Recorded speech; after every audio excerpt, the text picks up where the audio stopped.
Беларускія улады засакрэцілі свае праблемы. Савет міністраў падрыхтаваў, а прэм'ер Турчын ужо падпісаў дакумент, які выдзяляе грошы аднаму вельмі цікаваму прадпрыемству. Гэта сумнавядомая беларуская біятэхналагічная карпарацыя, ці скарочана БНБК.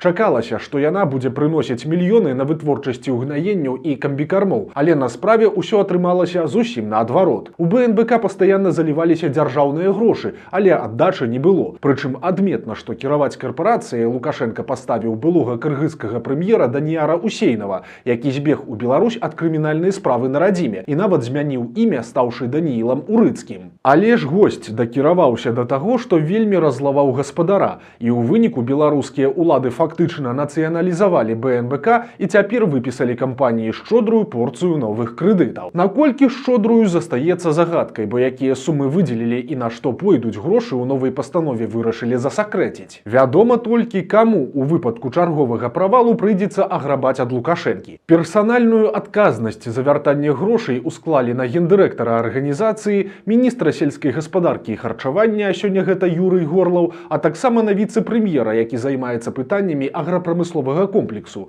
Сёння гэтыя функцыі выконвае былы кіраўнік Брэсцкай вобласці Юрый Шулейка.